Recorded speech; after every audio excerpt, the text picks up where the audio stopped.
Hey everybody, Shoebox Legends here. Thanks for joining me today for a quick video. I'm just gonna simply take a look at what I've been buying.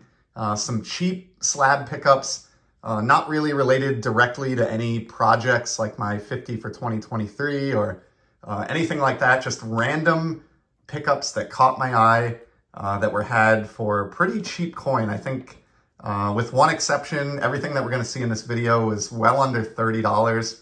And some were even cheaper than that. So let's just get right into it. I have a mix here of mostly baseball, but I do have a hockey and a non-sport card as well. And we'll start with the one hockey card. It is the 1969 Topps Phil Esposito, one of the best goal scorers in the history of the NHL, one of the best Boston Bruins in team history, Hall of Famer, his number's retired, just an absolutely amazing player. Was able to pick up his rookie card last year, which was like a grail card for me from the 60s when he was with the Blackhawks. But he is most remembered as a Boston Bruin, had his most successful years with the Bruins and won a couple of cups with them, and was just a goal-scoring machine. And I was not on the lookout for this card specifically, but I ran across it recently, and it was, you know, listed at what seemed like a very, very cheap price for a 60s Hall of Famer. It's a nice looking six, and if you can believe it, here's the look at the back. Clean as well, a little bit OC on the back, but not terrible. This was $20. And I mean, I've never owned this card previously, but I love this set with the wooden hockey stick motif. And for someone like him, who's a 600 career goal scorer, very elite club, to get an early career card of his with the Bruins in this kind of shape for $20. Couldn't believe the seller accepted my offer, and just really, really excited to add that to my vintage hockey portion of my collection. We're going to transition to baseball now, and the next two cards are Topps Gold, which is a parallel that I know a lot of my collecting friends share my love for. And the first one of these that I have to show, I was actually tipped off to from a hobby buddy who's probably got one of the best gold collections of anyone I know. My friend Eric at Those Back Pages shot me this link the other day just saying, hey, I've already got one of these, but if you're in the market for one, this is a really good price. And I ended up grabbing this at a buy it now, the 2019 Topps Ronald Acuna Jr. Ronnie, card number 1 with the rookie cup in a gold in a PSA 9. So really great card. I think I've mentioned it before, but Acuna is one of those players that I just didn't do a good job of accumulating his cards. You just can't collect everybody.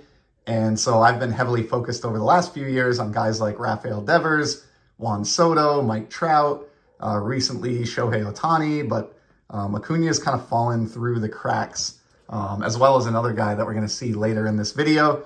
And so I was very, very grateful to Eric for tossing me this link.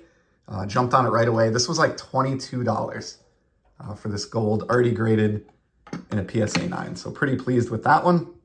The next gold card is the reason that we have this card out, the MVP caliber from 2022 Topps, the combo card featuring Shohei Ohtani and Mike Trout, two of the best players on the planet.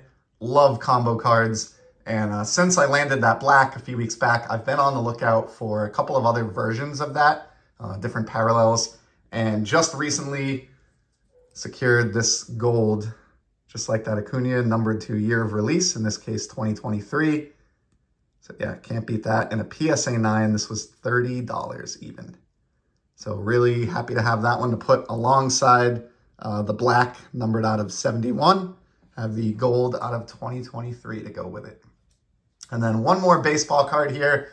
Another parallel that I've really been digging. In fact, I did a whole video on these recently. These red foil or red ice parallels out of the Topps flagship release. Just because it was dirt cheap and because I don't have him well represented either. Just like Acuna, I snagged this Vlad Guerrero Jr. Love the photo here. Presumably running the first after crushing one out of the park. This is the red ice, as you can see on the flip, numbered out of 199, just like the others that I covered in that video.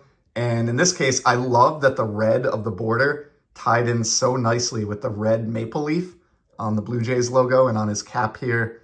So it really is like a team color matching card, even though you typically think of the Blue Jays obviously as being blue. I love this one nonetheless. I think because of the promotion going on with SGC, where you can submit 2023 Topps cards to them for grading for like $9 or something like that. I'm not sure if it's still ongoing, but it was anyway for a while. As a result, I've seen a ton of these SGC 2023 Topps hit the market, and you can get them for pretty good prices. This particular card was $20 with free shipping. Can't go wrong on that, and nice to get a little bit of Vlad Jr. into the collection. Then lastly, I have definitely the most random card in today's batch, and it was the most expensive of the bunch. It is a non-sport card from the 1920s. I'm just gonna unveil it. Check this out. From the 1924 Buck Trout and Company set. This is the Thomas Edison. How cool is that? It's like a tobacco mini, same size as like a T206 or like an Allen and Ginter mini in modern cards. Great painting here of Edison and his bow tie, and then you have the phonograph right below him. And I'm a sucker for history and cultural icons, even outside of sports, when I can find them on cards. And I've also mentioned many, many times that I'm a huge music fan.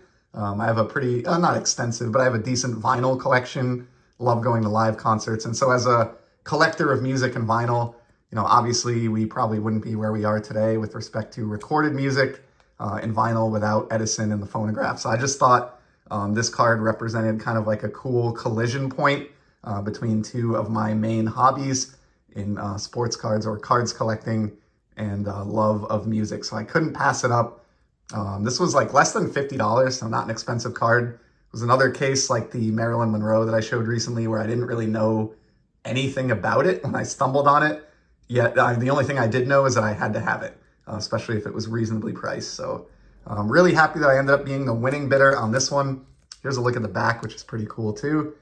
This card will be 100 years old next year. It's a 99-year-old Thomas Edison card. So there you go. Maybe one of the more random things that you will see out on YouTube today, a Thomas Edison tobacco card.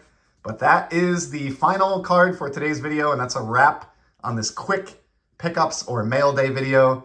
Hope you enjoyed these. Really appreciate your time and your support. And as always, I'll be back in the very near future with some more content. Till then, take care and keep enjoying the hobby, everybody.